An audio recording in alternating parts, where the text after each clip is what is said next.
अब उसने चिंता होगी कि अभी कैसे आवेगी। गरीबदास जी ने वहां जाकर खड़ा होगा कि आजा लालदास। उस जहां लालदास जी का वो आश्रम है उससे 100 फुट की दूरी पर वह अब भी गंगा बह रही है, छोटी सी नाला सा है, उसको गंगा जैसा ही जल है उसमें। तो गरीबदास जी ने ऐसे इशारा कर दिया, थोड़ी सी दूरी से नीचे से अपने आप एक झरना सा फूटा और पानी बहने लग गया।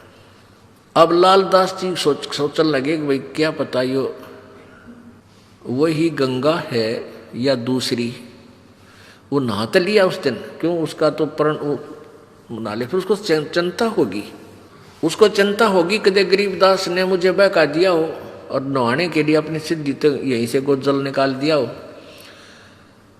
एक उसका चेला था लालदास जी का, वो गंगा पर स्नान करके आया था उस दिन, और उसकी धोती रहेगी उधर एक लोटा उस गंगा में बह गया, उस ओरिजिनल गंगा में हरिद्वार में।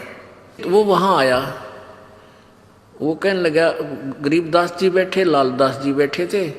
लालदास बोला रहा कई दिन आया, अगजी गंगा नहान गया था। अच्छा भाई, और ठीक? हाँ ठीक हूँ जी।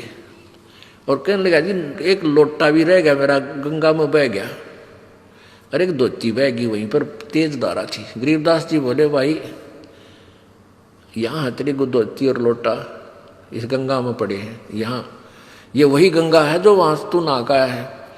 अब लालदास जी ने सोचा भाई जय इसके धोती लोटा यहाँ पा गए तो सचमुच या वाह गंगा है।